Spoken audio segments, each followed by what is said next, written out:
महाराष्ट्र में पिछले 24 घंटों में कोरोना संक्रमण के 23,365 नए मामले सामने आए हैं, जबकि एक दिन में 474 लोगों की मौत हो गई है। महाराष्ट्र स्वास्थ्य विभाग ने बताया है कि राज्य में अब तक कुल 7,92,832 कोविड-19 मरीज ठीक हो चुके हैं और मौजूदा समय में महाराष्ट्र में 2,97,125 मरीजों का अलग अलग अस्पतालों में इलाज चल रहा है, जबकि कुल मामले 11 लाख के पार हैं। लेकिन इन सब के बीच शिवसेना के सांसद संजय राउत ने महाराष्ट्र सरकार का बचाव करते हुए सदन में बताया कि प्रदेश में कोरोना से रिकवरी का जो ग्राफ है वो बढ़ रहा है और ऐसे जो लोग रिकवर हो रहे हैं उनकी संख्या में लगातार बढ़ोतरी जारी है। उन्होंने कहा कि इसके अलावा आज धारावी में स्थिति काफी नियंत्रण में है। डब्ल्यूएचओ ने भी इस मामले में बीएमसी की तारीफ की है। मैं इन सारे तथ्यों के बारे में इसलिए बता रहा हूं क्योंकि कल कुछ सदस्यों ने महाराष्ट्र सरकार की आलोचना कोरोना को लेकर की थी। संजय राउत ने इस दौरान केंद्रीय मंत्री अर्जुन राम मेघवाल के जो उन्होंने भाभी जी पापड़ पर तंज भी कसा है, उनका कहना है कि मैं सदस्यों से पूछना चाहता हूं कि इतने सारे लोग आखिर कोरोना से रिकवर कैसे हुए? क्या लोग भाभी जी के पापड़ खाकर ठीक हो गए हैं? उन्होंने कहा कि ये कोई राजनीतिक लड़ाई नहीं है, बल्कि ये लोगों की जिंदगी बचाने की लड़ाई है। तो संसद के अंदर भी गंभीरता पूर्वक चर्चा नहीं हो पा रही है। सवाल ये है, तंज कसे जा रहे हैं भाभी जी पापड़ को लेकर, महाराष्ट्र सरकार काम नहीं कर पा रही, आलोचनाएं की जा रही हैं। आलोचनाएं होनी चाहिए, लेकिन आलोचनाओं का कोई रिजल्ट निकलता हुआ नजर आना चाहिए। लेकिन सिर्फ आलोचना मात्र से क्या स्थितियां सुधर जाएंगी? जिस तरह से मामले कोरोना के निकलकर सामने आ रहे हैं हर दिन, वो कहीं ना कहीं डराते हैं। रिकवरी रेट जरूर बढ़ रहा है, लेकिन जिस तरह से जिस संख्या में लोग बढ़ रहे हैं कोरोना के, वो कहीं ना कहीं और परिस्थितियों को खराब इसलिए कर रहा है क्योंकि स्वास्थ्य व्यवस्थाओं की एक सीमित दायरा है भारत के अंदर, और ऐसे में हम देख रहे हैं ऑक्सीजन की कमी भी एक बड़ा जो समस्या है उसकी तरह उभर रही है। तो ऐसे में कई और समस्याएं भी हैं। लोगों को बेड नहीं मिल पा रहे हैं, बेड काफी नहीं हो पा रहे हैं कई जगहों पर। और गांव की अगर परिस्थितियां देखें, ग्रामीण भारत को देखें, तो वहां पर जो स्वास्थ्य को लेकर व्यवस्थाएं वो उतनी दुरुस्त नजर नहीं आती हैं। ऐसे में जब कोरोना को लेकर चर्चा हो रही है, महाराष्ट्र में सबसे ज्यादा केसेस निकलकर सामने आ रहे हैं, इस बात से इनकार नहीं किया जा सकता। लेकिन सरकार जो नहीं कर पाई है वो कैसे करेगी, इसको लेकर बातचीत होनी चाहिए थी, लेकिन इस पर कोई बातचीत होती हुई नजर नहीं आई सदन के अंदर। और संजय राउत ने साफ तौर से भाभी जी पापड़ को लेकर तंज कस दिया और उन्होंने कहा कि भाभी जी पापड़ खाकर क्या लोग जो रिकवर कर रहे हैं वो हो रहे हैं? क्या जो लोग सही हो रहे हैं उसमें सरकार का योगदान नहीं है क्या? सरकार का बिल्कुल योगदान है। स्वास्थ्य व्यवस्थाओं को जो पहले की अगर कंपैरिजन करें, पहले की अपेक्षा अगर देखें तो चीजों को सही किया गया है ज्यादा हद तक, लेकिन कहीं ना कहीं आलोचना ही मात्र हो रही है। और शुरुआत से हम ये दौर देख रहे हैं कि कभी केंद्र तो कभी राज्य, आलोचना का दौर लगातार चल रहा है। ऐसे में कोरोना पर रोक कैसे लगा पाएंगे? ये जो 21 दिनों के अंदर जो चेन तोड़ने की हम बात कर रहे थे, उस चेन को अब जब वो आउट ऑफ कंट्रोल हो गई है तो कैसे इसको संभाल पाएंगे? ये अपने आप में बहुत बड़ा सवाल उभर रहा है। अब ये परिस्थितियां कैसे संभलेंगी, चर्चा इसी मुद्दे को लेकर। और इसी पर चर्चा के लिए हमारे साथ कई मेहमान इस वक्त स्टूडियो में मौजूद हैं। अतुल मिश्रा जी राजनीतिक विश्लेषक के तौर पर हमारे साथ जुड़े हैं, मनोज सिंह जी हमारे साथ जुड़े हैं समाजवादी पार्टी से, संतोष यादव जी आरएलडी से हमारे बीच जुड़े हैं। बहुत बहुत स्वागत आप सभी लोगों का। अतुल जी, भाभी जी पापड़ खाकर लोग ठीक हो गए, ये तो एक तंज के तौर पर बात कही जा रही है। हालांकि बेवकूफ़ बहुत बनाया गया। मैं बेवकूफ़ शब्द का इस्तेमाल इसलिए कर रहा हूं क्योंकि एक बीजेपी के बहुत ही सम्मानित पद पर बैठे हुए बंगाल के अंदर वो तो कहते हैं कोरोना खत्म हो गया है। तो ऐसे में कि हम पापड़ खा लेंगे तो पापड़ खाकर ठीक हो जाएंगे, खुद ही फिर कोरोना पॉजिटिव हो गए, क्या खुद पापड़ नहीं खाए? सिर्फ आलोचना मात्र हो रही है। कोई रास्ता निकाल कर उस पर चलने के लिए सभी एक मत होकर आगे बढ़ रहे हों। संसद के अंदर चर्चा चल रही है तो ऐसी चीजें होने की उम्मीद थी, लेकिन हो नहीं पा रही। देखिए हिमांशु जी, इस समय जो है स्लोगन की बौछार चल रही है। इसके पहले एक सपा की सांसद है जया बच्चन जी, उन्होंने कहा थाली में छेद है। उसके बाद में आ जाइए संजय राउत जी, एक नई कहानी लेके आ गए भाभी जी के पापड़। कितना स्तर विहीन माहौल होता चला जा रहा है संसद में। हिमांशु जी, पहली चीज तो ये है, आप एक इतनी अच्छी पोस्ट पर बैठे हैं, सांसद बने बैठे हैं, जनता ने आपको चुनकर पूरे विश्वास के साथ भेजा है, कॉन्क्रीट डिसीजन आपका होना चाहिए। आप उस चीज को हास्यास्पद स्थिति में ले जा रहे हैं, ये उचित लगता है क्या हिमांशु जी? पहली चीज तो ये। दूसरी चीज क्या है कि अगर आपके महाराष्ट्र के बारे में आपको कुछ बताया गया है, उन आंकड़ों के बारे में बताया गया है, तो उन आंकड़ों को आप गंभीरता से लें। आप राज्यसभा सांसद हैं, आप बताइए, आपने भी खुद ही इस चैनल पर कहा है इंडिया वाच पर कि कई देशों को लेकर और कई राज्यों को लेकर महाराष्ट्र उनसे आगे चल रहा है। नहीं, भारत में राज्यों को लेकर तो वो सबसे आगे है ही है, कई देशों को भी पीछे छोड़ दिया है। देशों को भी उन्होंने पीछे छोड़ दिया। ठीक है, आप ये बताइए 23,365 मामले होते हैं, 474 मौतें होती हैं, उसके बाद आप धारावी की बात उठाकर चलते हैं।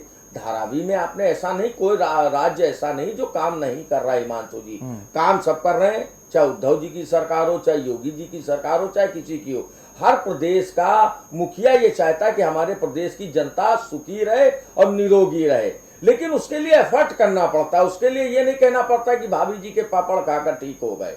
ये हास्यास्पद स्थिति है। जनता को आप इन बातों से प्रभावित नहीं कर सकते। जनता को आप इससे प्रभावित कर सकते हैं कि उनको आपने कोरोना काल में कितना ज्यादा वेंटिलेटर दिया, कितना ज्यादा आपने बेड दिया, कितनी ज्यादा आपने उनको दवाई दी, कितनी ज्यादा उनकी आपने सेवा की, और कितने कोरोना के पीड़ित व्यक्तियों के लिए हॉस्पिटल की व्यवस्था की।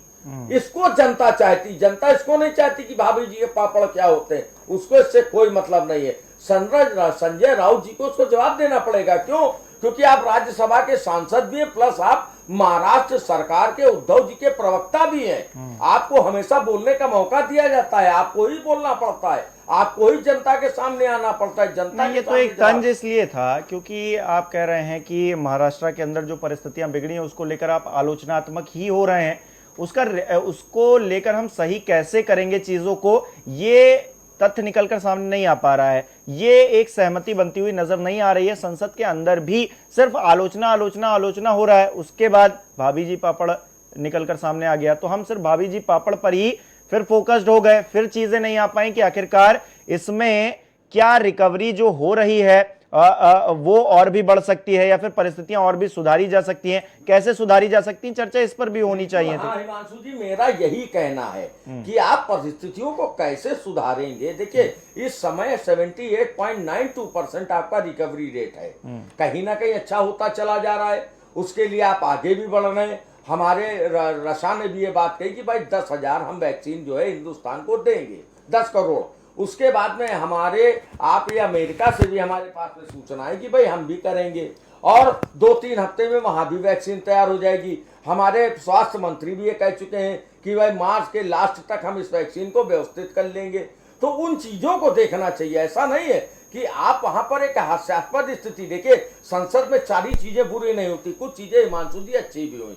उन अच्छाइयों में क्या रहा? चलिए ठीक है, उस पर चर्चा आगे। मनोज जी, भाभी जी पापड़ का जिक्र कर लीजिए, या फिर बीजेपी के एक नेता थे बहुत वरिष्ठतम, वो जो है अध्यक्ष हैं पार्टी के प्रदेश स्तर के, वो बता रहे हैं कोरोना ही खत्म हो गया है।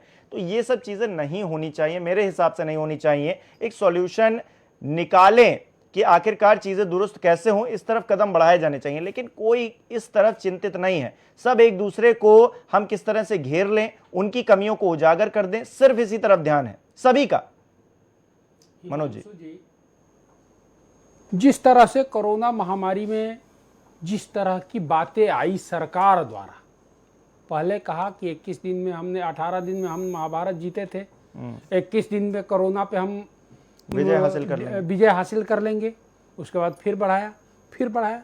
इस कोरोना काल में सबसे बड़ी बात है हिमांशु जी कि केंद्र सरकार की 40 ट्रेनें रास्ता भटक गई। ये मामूली बात है, 40 ट्रेनें रास्ता भटक गई। और मैं अगर उत्तर प्रदेश की बात करूं तो यहां 800 का बहुत बड़ा घोटाला हुआ, 75 जिले में घोटाला हुआ है। 800 का जो ऑक्सीमीटर बाजार में उपलब्ध है वो हम लोग 5,000 में खरीद रहे हैं राज्य सरकार। 1600 का जो थर्मामीटर है वो हम 13,000 में खरीद रहे हैं। आज ही पेपरों में छपा है, एक जिले में हॉस्पिटल में बुखार से मरीज दम तोड़ दिया, डॉक्टर कह रहे थे कि एम्बुलेंस पंचर है। विपक्ष कह रहा है, सरकार कह रही है। अभी कल ही संसद में एक सरकार के सांसद महोदय कह रहे थे कि जब हम ताली और थाली बजा रहे थे विपक्ष हमारा साथ नहीं दे रहा था। साहब, अगर ताली और थाली बजाने से कोरोना भाग जाता तो सारा विपक्ष, मैं तो सोच रहा था कि आज ताली थाली दोनों ताली होती है, थाली लेके आपके बीच में आऊं, दिया यहीं जलाऊं। अगर दिया जलाने से, ताली थाली बजाने से कोरोना का संकट खत्म हो जाता है। और सबसे बड़ी बात है कि जहां इनकी सरकारें नहीं है वहां तो ये घेरते हैं सरकार को, जहां इनकी सरकार है वहां की ये बातें नहीं करते। आप बात करिए उत्तर प्रदेश की, आप बात करिए मध्य प्रदेश की, आप बात करिए हरियाणा की। हरियाणा में हिमांशु जी आप देखिए, कंगना के बंगले के छत्ते पे केवल बुलडोजर चला, पूरा घर नहीं तोड़ा गया, छत्ते पे बुलडोजर चला। महाराष्ट्र में कंगना का घर महाराष्ट्र में है सर, ऑफिस था, ऑफिस में आपने हरियाणा बोला, बुलडोजर चला तो बिल्कुल मीडिया से लेके और भाजपा ने सर पे उठा लिया। एक हरिजन बच्ची का बिहार में बलात्कार हुआ, शब्द तक नहीं आए। आज हरियाणा में एक किसान का मार मार के कमर तोड़ दिया गया, कहीं कोई चर्चा नहीं है, कहीं किसी न्यूज चैनल पे नहीं है।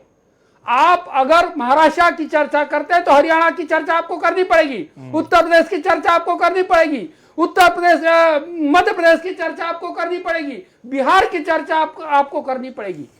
आप केवल बात, और जहां तक भाभी जी के पापड़ का सवाल है तो हमारे उत्तर प्रदेश में तो भाभी जी नहीं है तो पापड़ कहां से बनेगा, भाभी जी है नहीं तो यहाँ कौन सा तंज कसा जाए। चलिए ठीक है संतोष जी, गंभीरता नजर नहीं आ रही, शुरुआत से ही मैं देख रहा हूं आलोचना एक दूसरे की कर देना और वहीं पर चीजों को खत्म हो जाना। अब जब संसद चल रही है, एक तो कम समय के लिए चल रही है, प्रश्नकाल को हमको जो है खत्म करना पड़ा है, चीजें बहुत सारी डाइवर्ट की गई हैं, लेकिन उस बीच भी संसद के अंदर भी जो चर्चा हो रही है उसका भी कोई निर्णय, उससे भी कोई एक चीज सुधारात्मक जो है चीजें आ जाएं, वो नजर नहीं आता है। तो ऐसे में ये परिस्थिति है जहां पर सिर्फ आलोचना है, तो ये डेमोक्रेसी, ये कोरोना पर जीत, ये सब चीजें कहीं ना कहीं हवाई लगती हैं। संतोष जी, मेरा तो ये कहना है कि देखो, भारत सरकार पूर्ण बहुमत की सरकार है, उसको किसी की सहायता की या किसी से सलाह लेने की ज्यादा जरूरत नहीं है।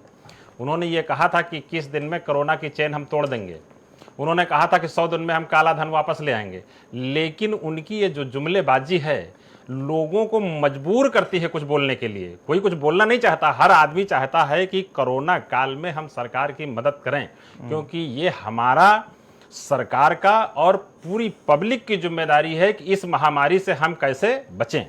लेकिन जो इनकी जुमलेबाजी है कि हम 21 दिन में कोरोना ठीक कर देंगे, हम 100 दिन में काला धन ले आएंगे और हम बुलेट ट्रेन चला देंगे, हम ये, मतलब लोगों को ये मजबूर करते हैं। आप देखिए ग्रामीण भारत की तरफ, आप देखिए वहाँ पे स्वास्थ्य सेवाएं नहीं हैं, फिर भी कोरोना वहाँ पे कम है। लेकिन ये हमारा जो भ्रष्टाचार है ना, आपने देखा होगा कि कोरोना काल में भी भाई लोगों ने भ्रष्टाचार करने में बिल्कुल संकोच नहीं किया। यूपी के 65 जिलों में डीएम और डीपीआरओ ने मिलकर के जो ये किट खरीदे हैं उसमें, जैसा कि मनोज जी ने भी बताया कि आपने देखा होगा कि 65 जिलों में भ्रष्टाचार हो गया, हमारी सरकार को पता नहीं चला। तो ये कोरोना कैसे कंट्रोल में आएगा जब हमारे पास कोई उपकरण नहीं होगा, हमारे पास दवा नहीं होगी, हमारे पास डॉक्टर नहीं होगा, हमारे पास जो है किट नहीं होगी, तो हमारा डॉक्टर क्या करेगा? तो हमारी सरकार तो सो रही है। हम आलोचना, अच्छा आप मेरी बस, हम आलोचना ना करें तो क्या करें?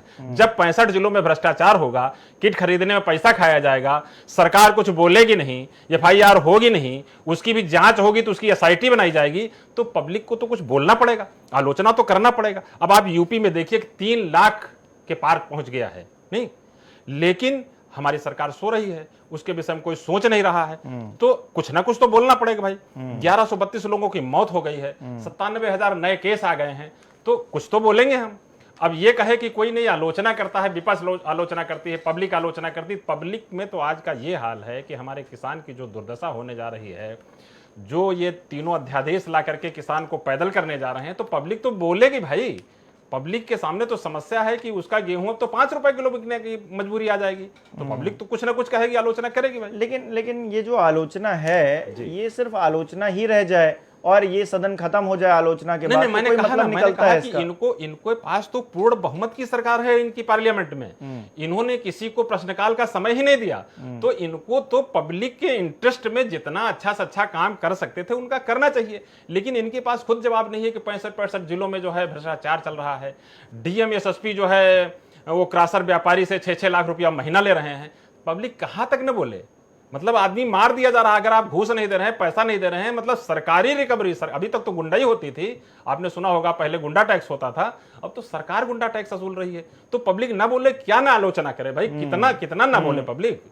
अतुल जी, जनप्रतिनिधियों की जिम्मेदारी सबसे ज्यादा थी इस कोरोना काल में, लेकिन वो पीछे हट गए, वो साथ में नहीं खड़े रहे, जिसका असर अब ये हो रहा है कि हम जवाब सिर्फ शीर्ष नेतृत्व से मांगते हैं, वो केंद्र का हो या फिर राज्य का हो। उन क्षेत्रों में जहां पर जनप्रतिनिधि चुनकर आए थे, तमाम वादे कर आए थे कि हम क्षेत्र की जनता को विकास की गंगा में बहा कर ले जाएंगे, वो आज जो है अपने घरों में छिपकर बैठे हैं। तो परिस्थितियां आज खराब हो गई हैं, तो फिर जिम्मेदारी उनकी क्यों नहीं तय की जा रही है?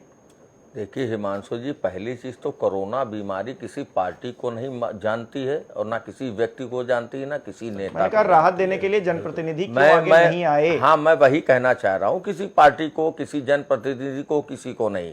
कोरोना बीमारी इस समय हिमांशु जी दहशत का रूप ले चुकी है, चाहे वो किसी भी पार्टी से संबंधित व्यक्ति हो, हर व्यक्ति के लिए। बड़े बड़े नेता आप देखिए, फिर वही बात आ जाएगी ना कि हम आलोचना करने लगे। जब तैयारी का वक्त था तब क्या कर रहे थे? तब यही काम तो करना था कि चीजों को दुरुस्त करिए। आज जो आउट ऑफ कंट्रोल हो गई हैं उनको दुरुस्त करना था, लेकिन नहीं, वो भी नहीं हो पा रहा है। अब तो ऑक्सीजन की कमी का भी एक ढिंढोरा पिटने लगा है। मध्य प्रदेश में 4 लोगों की मौत हो गई ऑक्सीजन न मिलने की वजह से कुछ दिन पहले। हिमांशु जी देखिए, ऐसा है कि ऐसा नहीं कि व्यवस्थाएं नहीं की गई, हर पार्टी ने सरकार का साथ दिया। अगर यहाँ केंद्र सरकार ये कहती है कि हमारा साथ नहीं दिया गया तो यहाँ पर गलत है। ऐसा नहीं, हर बड़े नेता ने साथ दिया, हर पार्टी ने साथ दिया, क्योंकि हर पार्टी को मालूम था कि कोरोना पार्टी को नहीं पहचानता है, वो बीमारी पहचानता है, वो नेता को नहीं पहचानता है, बीमारी को पहचानता है।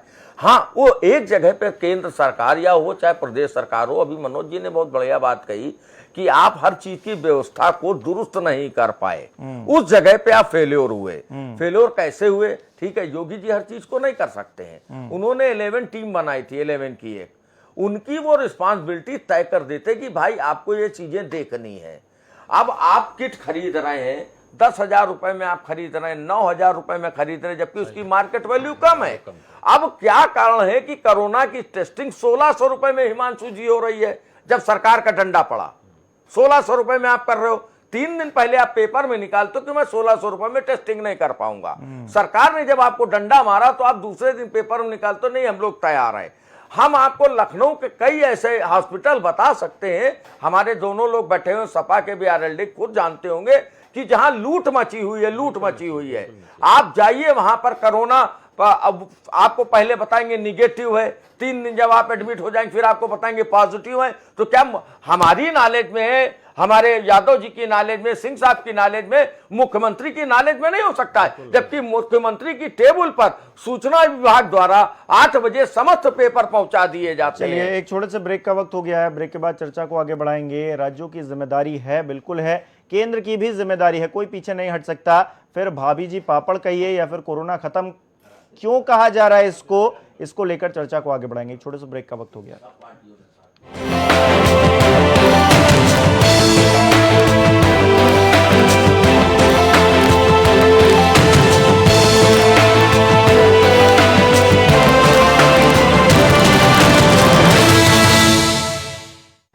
बोल कि लब आजाद है तेरे, बोल ज़बां अब तक तेरी है,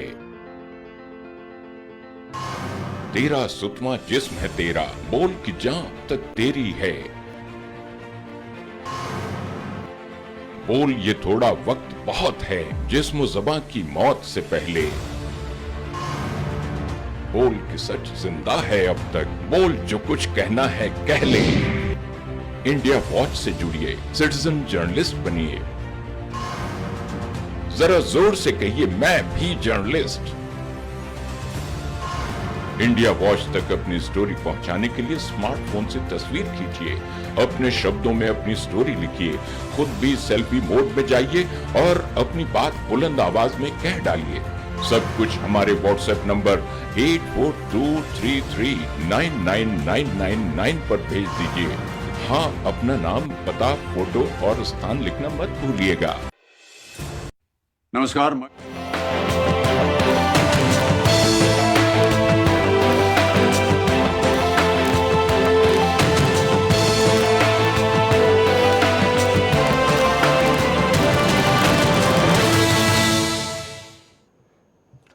तो संजय राउत कह रहे हैं कि अब भाभी जी पापड़ खाकर महाराष्ट्र में लोग ठीक हो रहे हैं, तो ऐसे में भाभी जी पापड़ खाकर तो कहीं पर लोग नहीं ठीक हुए।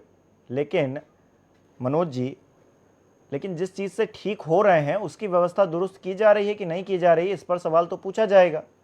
भाभी जी पापड़ खा लें या फिर दिलीप घोष जी कह दें पश्चिम बंगाल में कि ममता बनर्जी सिर्फ बवाल बनाए हुए हैं, हमको रैली नहीं करने देना चाहती हैं, इसलिए कोरोना का खौफ फैलाएं, कोरोना खत्म हो गया। हिमांशु जी, आप देखिए, शब्द किसी के भी संतुलित होने चाहिए। भारतीय जनता पार्टी आज चिल्लाती है कि संजय राउत ने ये बोल दिया, समाजवादी पार्टी के लोगों ने ये बोल दिया, प्रधानमंत्री पे हमला है, आरएलडी ने ये बोल दिया, कांग्रेस ने ये बोल दिया। साहब, 2014 से पहले मनमोहन सिंह को जब आप चूड़ियां भेजते थे तो आपके वो क्या वो देश के प्रधानमंत्री नहीं थे? 10 साल वो भी अगला प्रधानमंत्री रहा था और उसको चूड़ियां भेजने का काम करती थी आपकी स्मृति ईरानी। तब आपकी नैतिकता कहां मर गई थी? कहां सो रहे थे आप? मतलब नैतिकता केवल विपक्ष के लिए, आपके लिए कोई नैतिकता नहीं। जो बोया है वही तो काटेंगे। बोया है इन्होंने पेड़ बबूल का, तो आम कहां से मिलेगा इनको?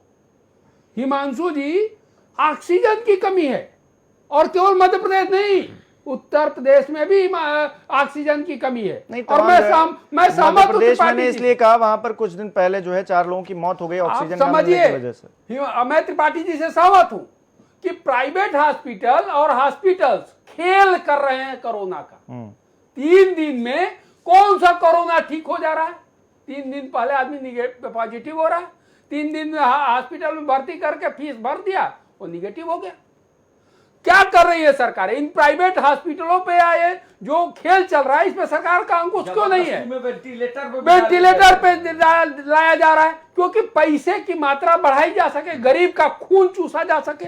और एक बड़ी गंभीर चीज है हिमांशु जी कि जिस तरह से केंद्र सरकार और राज्य सरकार, ये विषय से हटके है, लेकिन नौजवानों के भविष्य पे हथौड़ा चलाया है संविदा ला के।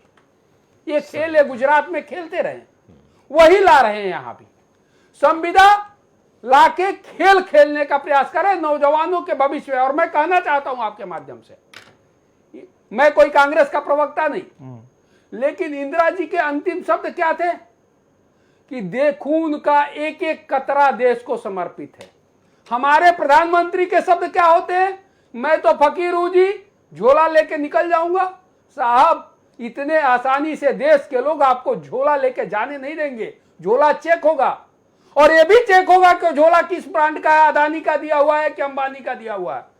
आप देखिए, चाहे मैं पूछना चाहता हूं आपके माध्यम से प्रधानमंत्री जी को, जिस तरह का तांडव सीमा पे चल रहा है, रोज रोज चाइना विवाद चल रहा है, कितना फंड मिला प्रधानमंत्री जी आपको चाइना से? मनोज जी, हम लोग भटक जाएंगे कोरोना पर, क्योंकि स्थिति भयावह हो रही है, लेकिन हम सिर्फ ये कह रहे हैं कि 78% रिकवरी रेट हो तो गया, हम बड़ी अच्छी स्थिति में हैं। तो ये इस बात से डरना चाहिए हमको कि 95,000 96,000 मामले सामने आ रहे हैं, या फिर हम ये कहकर बच जाएं और अपनी जवाबदेही ना सुनिश्चित करें कि संक्रमण अपने तौर पर बढ़ रहा है और 78% जो है रिकवरी रेट हो गया है, हम बड़ी अच्छी स्थिति में हैं। हिमांशु जी, याद करिए 2017 से पहले ये लोग कहते थे कि 2.5 मुख्यमंत्री हैं, 2 मुख्यमंत्री हैं, 3 मुख्यमंत्री हैं। वर्तमान मुख्यमंत्री ने तो 11 मुख्यमंत्री बना दिया ऑफिसरों की, जिनकी जवाब टीम 11 इनकी जो तय की गई है, और टीम 11 काम ही नहीं कर रही है। मैं अगर गांवों की बात करूं, किस गांव में प्रॉपर चेकिंग हो रही है? किस गांव में कोरोना कब है? लोग जब बीमार पड़ रहे हैं, मरने लग रहे हैं, तो गांव में उनकी व्यवस्था, और लोग होम आइसोलेट हो रहे हैं, कोई व्यवस्था नहीं है। और केवल रिकवरी रेट बता के इस जिम्मेदारी से बचा नहीं जा सकता। केवल रिकवरी, हम रिकवर हो रहे हैं। अरे हमको बीमारी क्यों पड़ना है कि हम रिकवर होंगे? आदमी बीमार न पड़े इसकी व्यवस्था करिए ना। नहीं, होम आइसोलेशन में एक नई चीज भी निकलकर सामने आई संतोष जी। वो कह रहे हैं कि आप अगर होम आइसोलेशन में, तो वो खुद ही मान लेते हैं, एक हफ्ते बाद कोई रिपोर्ट लेने नहीं जाता कि आप कैसे हैं, क्या है, ठीक है कि नहीं ठीक है, वो मान लिया जाता है आप ठीक हो गए। बिल्कुल सही बात। हाँ हिमांशु जी, बात यह है कि देखो, ये आंकड़ेबाजी की सरकार है, इनका काम है आंकड़ा पेश करना कि इतने मरीज ठीक हो गए, मरे कितने उनसे मतलब नहीं है, दवा किसको नहीं मिली उनसे मतलब नहीं है। तो इनका तो काम है आंकड़ा पेश करना। आप केवल इस विषय पे जाइए कि देखो, उत्तर प्रदेश सरकार में, खाली उत्तर प्रदेश को अगर आप ले ले, तो यहाँ के सांसद, विधायक, मंत्री, 2 कैबिनेट के मंत्री तो उनकी डेथ हो गई है। और हमारे आपके सपा के शायद भी कोई एस.आर.एस. यादव जी, और उनका सुनील का हो गया था, अभी कश्यप जी को हो गया है, मोहनलालगंज के सांसद कौशल किशोर को हो गया। मतलब सांसद, विधायक को दवा नहीं मिल पा रही है। कानपुर के एक विधायक साहब ने तो बड़ा जोर जोर से चिल्ला के कहा कि मेरा एक मरीज जानने वाला मेरे सामने मर गया, मैं उसको अस्पताल में भर्ती नहीं करा पाया। तो ये स्थिति है जब हमारे अस्पतालों की, अस्पताल तो इस समय बिजनेस हो गया है, पैसा कमाओ किसी भी तरीके। सरकार का नियंत्रण खत्म हो गया है। सरकारी नियंत्रण अगर होता तो ये भ्रष्टाचार न होता। ये किट खरीदने में भ्रष्टाचार जो हुआ है, इससे सरकारी नियंत्रण का पता चलता है कि सरकार का कोई भी नियंत्रण सरकारी और गैर सरकारी अस्पतालों में बिल्कुल नहीं है। और सरकार ने इस बीच में पैसा कमाने का एक साधन ढूंढा, क्या कि पुलिस को लगा दिया कि जो भी मिले, कार से, मोटरसाइकिल से, स्कूटी से जो भी मिले, उसका चालान आप कटवाइए। तो अगर आप कार में सिंगल हैं और आप मास्क नहीं लगाए हुए तो भी आपका चालान कटेगा। तो हमारी जो पुलिस है, तो आप देख रहे हैं, जो मैंने बताया कि क्रेशर व्यापारी को हत्या हो रही है, तो हमारी पुलिस जो है ये काम कर रही है।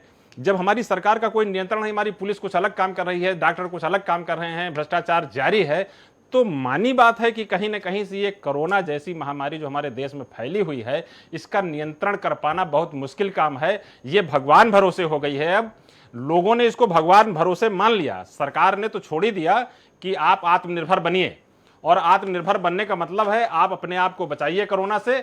हमारी कोई जिम्मेदारी नहीं, हमारी कोई दवा, हमारी कोई वेंटिलेटर, हमारा कोई अस्पताल, हमारा कोई डॉक्टर आता या जाता है, इससे हमारा कोई मतलब नहीं। आत्मनिर्भर बन करके आप जो है अपने मर्ज को बचाइए।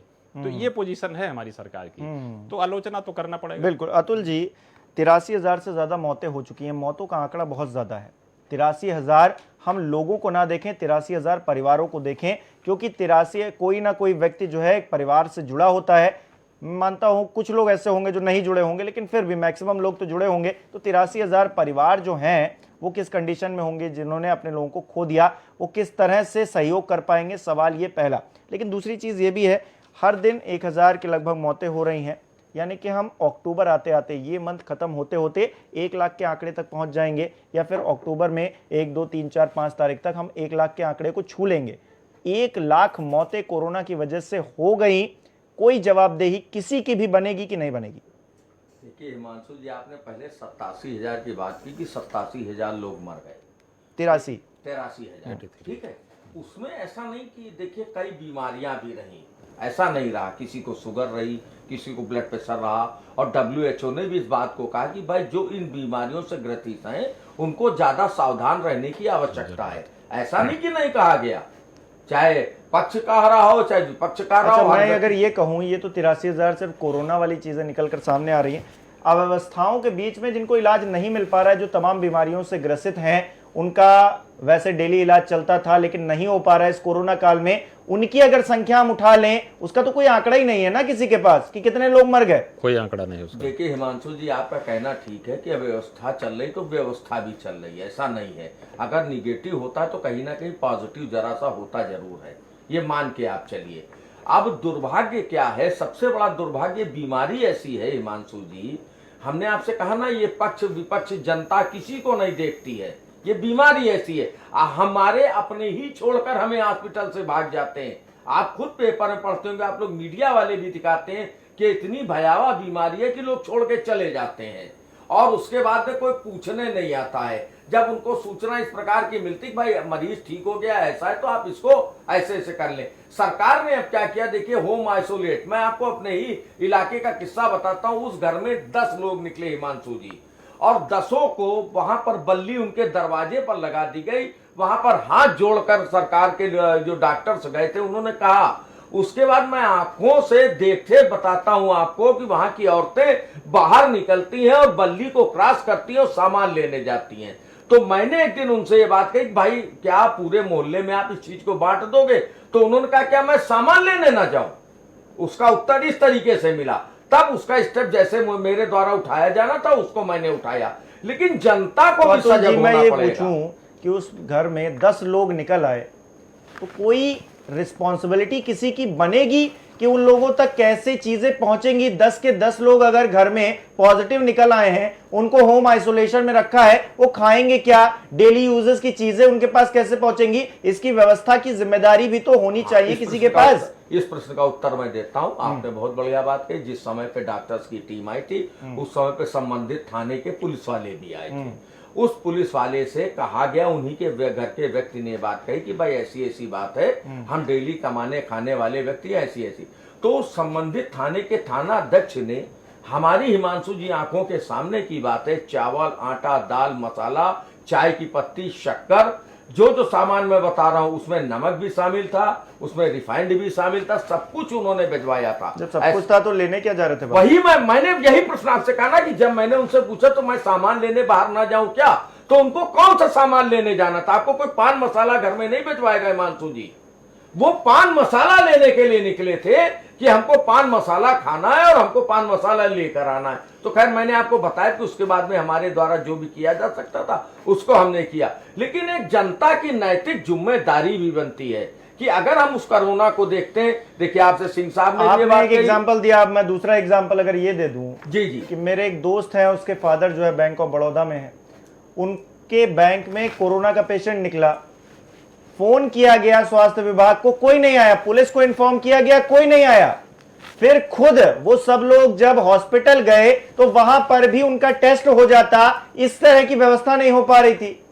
तो मैं अगर ये एग्जांपल ले आऊं तो एग्जांपल नेगेटिव भी है। मैंने क्या कहा? जो प्रशासन की पोल खोलते हैं, आपकी बात को मैं डिनाई नहीं कर रहा हूं। मैं कह रहा हूं जो प्रशासन की पोल खोलती है, मैं इस तरह के भी मामले हैं। मैं आपकी बात को डिनाई नहीं कर रहा हूं हिमांशु जी, मैं यही कहना चाह रहा हूं। इसी कारण तो हम लोग यहाँ पर तीनों लोग बैठ के इस बात की डिबेट कर रहे हैं कि अगर व्यवस्थाएं पूर्ण रूपेण सही हो जाती तो यहाँ बैठकर हम लोग को डिबेट करने की, मेरे ख्याल से यादव जी मुझसे सहमत होंगे, सिंह साहब भी, कि हम लोग को डिबेट करने की आवश्यकता नहीं पड़ती। डिबेट करने की आवश्यकता हम लोग को तभी पड़ती है जब कहां पर कुछ सरकार के द्वारा कमियां की जाती हैं और उन कमियों को हमें उजागर करना डिबेट के माध्यम से पड़ता है। मैं तो इलेक्ट्रॉनिक मीडिया को धन्यवाद देना चाहता हूं कि जो कम से कम डिबेट करा के इन चीजों को उठाकर संबंधित अधिकारियों, चाहे संबंधित मंत्रियों और चाहे संबंधित विभाग हो, उसको सजग करने के लिए आप लोग प्रेरणादायक हैं। अब मैं जनप्रतिनिधियों की गैर जिम्मेदाराना बयानबाजी पर आता हूं। मनोज जी, बीजेपी ने कहा, एक जिनका दिलीप जी का मैंने जिक्र किया कि कोरोना खत्म हो गया है, एक जनप्रतिनिधि हैं, प्रदेश के अध्यक्ष हैं, पंजाब में, माफ कीजिएगा, पश्चिम बंगाल में जो लोग भी बीजेपी को फॉलो करते होंगे उनके मन में क्या संदेश गया होगा कि कोरोना खत्म हो गया है, ममता बनर्जी सिर्फ नाटक नौटंकी कर रही हैं और जानबूझकर उन्होंने लॉकडाउन लगा रखा है, उनके मन में तो यही गया होगा। तो ये गैर जिम्मेदाराना हरकत है कि नहीं है? बिल्कुल हिमांशु जी, मैं आपसे सहमत हूं कि जहां इनकी सरकार नहीं है, जहां इनको रैली करनी है, जहां इनको धरने करने हैं, जहां प्रदर्शन करने हैं, वहां पे ये इस तरह की उल जलूल बातें करते हैं। और इनकी जहां सरकार है, अगर आप धरना करिए, प्रदर्शन करिए, साइकिल यात्रा करिए, तो अपने एसओ और सीओ और एसपी से कह के उन पे मुकदमे कराते हैं। आप अगर केंद्र में बैठे हैं तो आप, हर राज्य सरकार आपकी जिम्मेदारी है, हर राज्य सरकार को आपको बराबर की छूट देनी होगी, बराबर का धन आवंटन करना होगा, बराबर की व्यवस्थाएं देनी होंगी, क्योंकि केंद्र में जनता ने आपको बिठाया है और क्लियर कट मेजॉरिटी देके बिठाया है। अगर बंगाल में कोरोना खत्म हो गया है तो उत्तर प्रदेश में कोरोना कहां है, बिहार में कहां है, मध्य प्रदेश में कहां है? और उत्तर प्रदेश, मध्य प्रदेश, बिहार तो ऐसे राज्य हैं जहां इनके सांसद और इनके मंत्री ही कोरोना से, उत्तर प्रदेश का अगर उदाहरण लीजिए तो 2-2, 3-3 मंत्री इनके कोरोना की वजह से मर गए। पीजीआई में जो व्यवस्था थी, इनके मंत्री जो क्रिकेटर थे, उनका आंखों देखा लोगों ने हाल बयान किया। स्वास्थ्य व्यवस्थाएं क्या है, अगर आप उठा के लोहिया में चले जाइए हिमांशु जी, जमीनों पे लेटे हैं लोग, उनके पास बेड नहीं है। आप सिंपल बुखार में आ जाइए, बिना कोरोना टेस्ट का कोई डॉक्टर आपको देखने को तैयार नहीं है, और कोरोना टेस्ट के लिए तुरंत चाहिए। देखिए मैं एकदम गंभीर बात कर रहा हूं, अगर आप सिविल में चले जाइए, लखनऊ के सिविल में, तो डॉक्टर क्या कहता है मालूम है कि ये जो टेस्ट आप करा रहे हैं ये टेस्ट फर्जी है, इस टेस्ट का कोई मतलब नहीं है। मेरे द्वारा आप मेडिकल कॉलेज वाला टेस्ट कराइए जिसमें 1500-1600 रुपए भरना है, ये टेस्ट फर्जी है, इसका कोई फायदा नहीं है। और एक और उदाहरण देता हूं आपको, एक मेरे, मैं नाम नहीं लूंगा, मेरे जानने वाले एक अधिकारी हैं, अयोध्या में पोस्टेड है सीएमओ के पद पे। उन्होंने कहा कि जब राम मंदिर का भूमि पूजन करना था तो जिलाधिकारी द्वारा मुझे फोन करके बताया गया कि बिना टेस्ट किए सबकी रिपोर्ट निगेटिव दे दो। इस तरह का खेल ये खेल रहे हैं।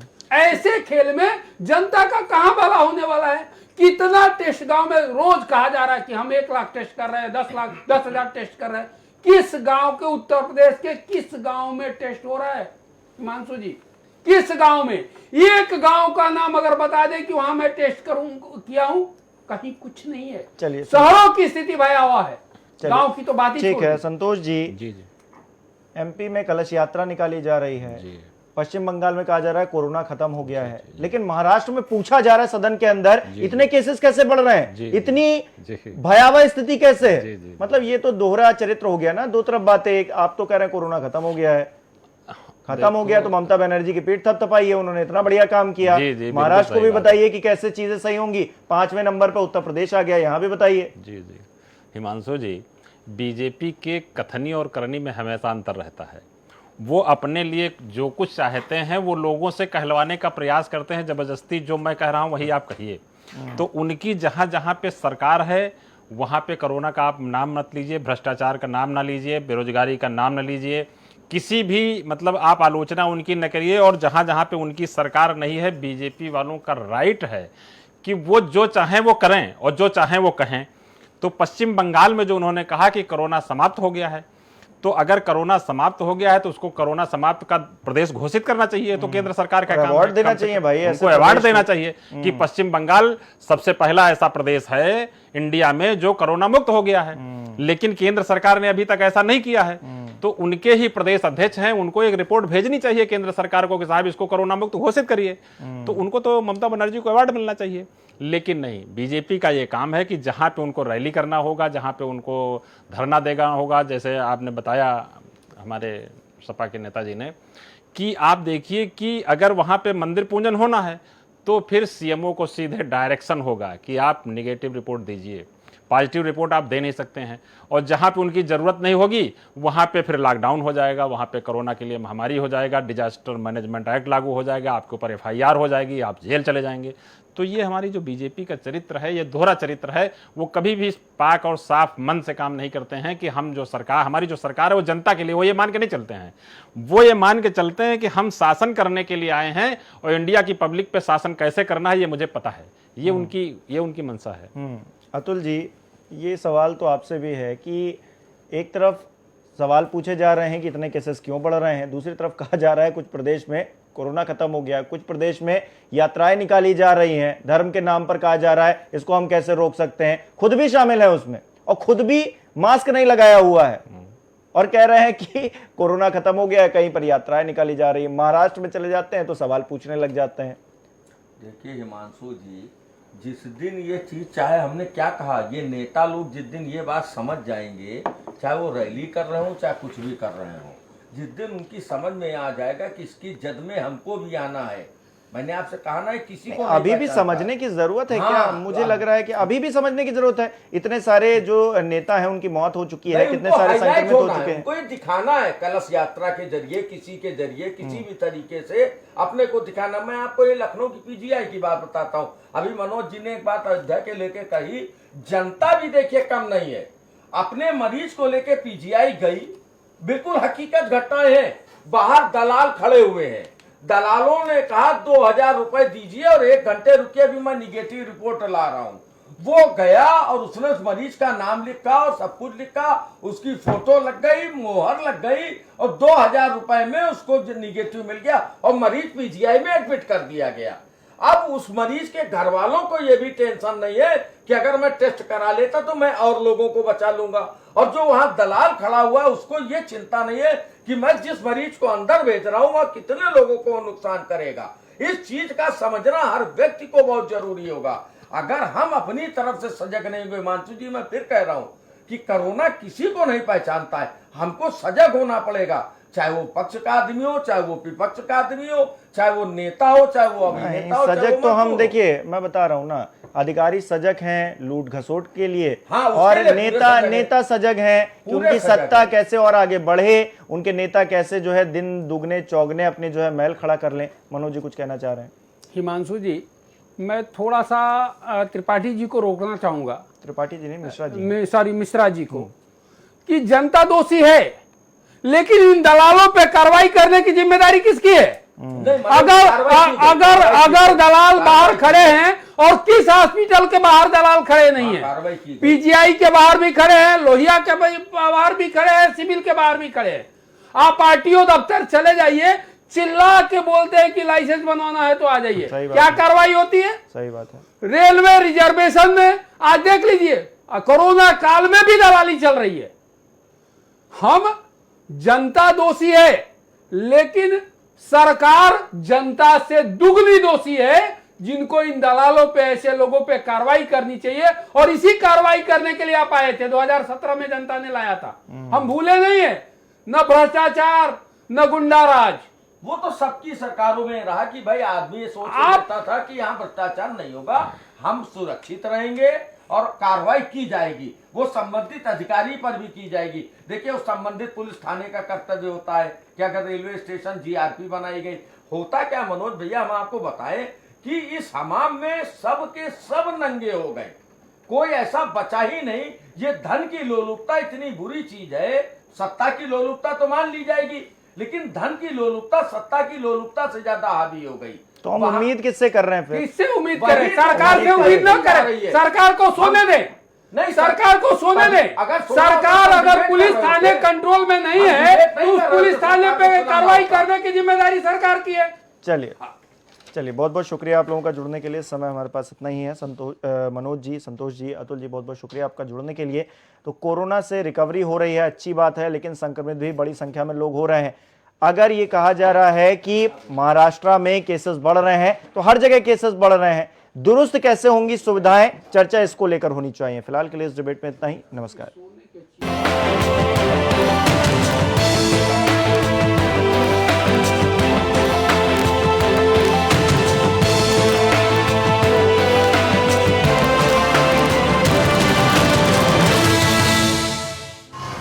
तेरा सुतमा जिस्म है तेरा, बोल की जान तक तेरी है। बोल ये थोड़ा वक्त बहुत है, जिस्म ज़बां की मौत से पहले। बोल कि सच जिंदा है अब तक, बोल जो कुछ कहना है कह ले। इंडिया वॉच से जुड़िए, सिटीजन जर्नलिस्ट बनिए।